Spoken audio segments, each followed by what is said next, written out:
Bob joins us from somewhere in Rio. Actually, where are you this morning, Bob? I'm somewhere in Rio. Oh, okay. Undisclosed location? I'm overlooking the Olympic Stadium and the International Broadcast Center, where you will spend part of your time, but actually you and I are not exactly in the same location throughout the Olympics. You're posted in one place and I'm in another, but I imagine that our paths will cross at some point. Give me some good news about the Olympics. It feels like everything we've read, heard as negative, doom and gloom. Well, everywhere you look, this place is a picture postcard. It's some of the most picturesque landscape that you'll find anywhere. Is it blighted, especially in the waters, by sanitation problems? Are there favelas that make what we consider poverty in the United States seem opulent? Yes.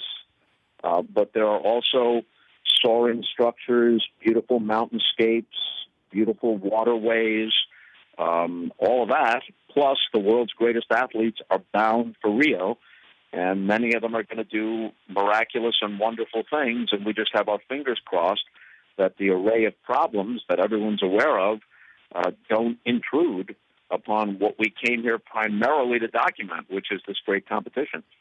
Do you think that heightens TV awareness because of everything that people have read and heard about it with the Zika virus or what goes on, or how bad the water is there, the Russian athletes being able to come? Does that help, do you think, in viewership? Yeah, in an odd way. I think there are people that tune in to see whether or not they can pull it off, to see if there's some kind of a disaster. But I think the primary thing that will help the ratings is that there's only a 1 hour time difference between Rio and the eastern part of the United States, which means that a good portion of what we show can be shown live. But here I think is a misunderstanding about the Olympics. When you think about it, the Olympics is a little bit like going to the circus. There are multiple events going on simultaneously. So even if you wanted to show everything live, you couldn't. Some of it has to be at least on a little bit of a delay, unless you broke the screen into about 8 different segments. There are things going on that overlap. So some of it we'll be able to show you, primary stuff, swimming, the premier events of track and field, a lot of that stuff, gymnastics, a lot of that we'll be able to show live. But it's impossible to show everything live in prime time. Will it be somewhere, either streaming or on one of the many NBC platforms, including NBCSN, where people are watching you right now? Will just about everything be live somewhere? Yes. But not everything can be live in prime time at the same time. What amount of prep have you done for the Olympics? Yeah, I read a couple of newspapers, watched a couple of shows, and I'll just wing it. What the heck? Yeah. What could possibly go wrong? Yeah. You could wing it. It might be interesting. Now, maybe I'll just do a Howard deal like in Network for those who are old enough to remember. I'll just fling open the window and just say, you know what? I don't care anymore. Let the chips fall where they may. Al Michaels gave me great advice. He said, take it in half-hour increments when you're hosting, that know what you need to know when you need to know it, because the enormity of it, there's so much in understanding all the venues, pronunciations, the events, everything, that it can be kind of mind-blowing if you're trying to compartmentalize all of that. Is that a fair assessment of how you go about it? Yeah, Al is right, and I would add to that a couple of things. Our researchers, and for me that goes back to 1988 in Seoul, the researchers have always been extraordinarily hardworking, well-informed, very, very bright, and so you could always rely on them. And now it's better than ever with the digital revolution. Anything that might not be on your radar screen can be at your fingertips in a moment.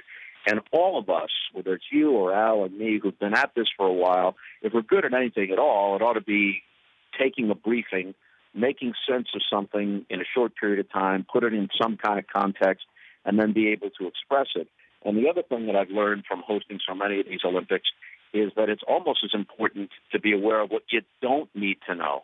You don't need to know every swimmer from Peru or every platform diver from Bolivia. It's impossible anyway with more than 10,000 international athletes. This isn't a memory contest.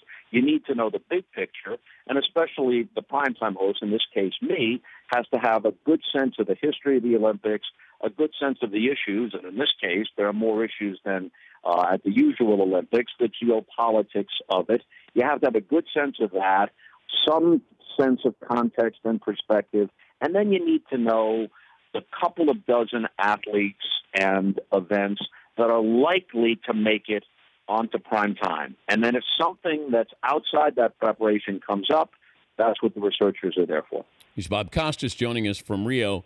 But then Seacrest gets the swimsuit models, the supermodels there on his show. How did that come about?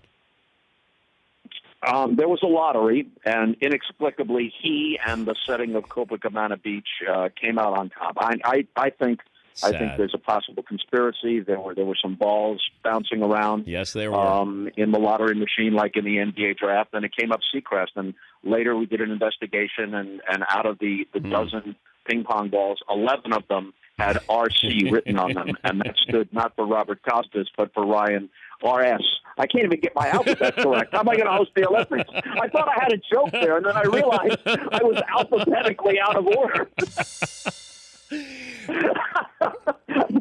Don't worry. By a week from tonight, I'll be totally coherent. Nothing to worry about. You have a favorite sport? You know, I'm kind of old school when it comes to this. Track and field, to me, at the Summer Olympics, the track events are the most classic events. But then, of course, swimming has moved way up there. It always was one of the premier Olympic events, and now in the Phelps era, even more so. Gymnastics, it could very well happen that when we leave Rio, we'll be able to say, including people who really know the history of gymnastics and are expert about it, are able to say that Simone Biles of the United States has delivered the greatest performance of any female gymnast in the history of the Olympics, and Kohei Uchimura of Japan is the greatest male gymnast in the history of the Olympics. Now, that's if it all tops out for them and they bring their A game and everything falls into place, but that's entirely possible. So, you know, those events, the gymnastics, the swimming, and the big events of track and field, Usain Bolt, the decathlon, that kind of thing, those are the ones that generally draw my attention. I will see you in a couple of days there, Bob. Thanks for joining us. You got it. Travel safe. See ya. The Dan Patrick Show, weekday mornings on Audience.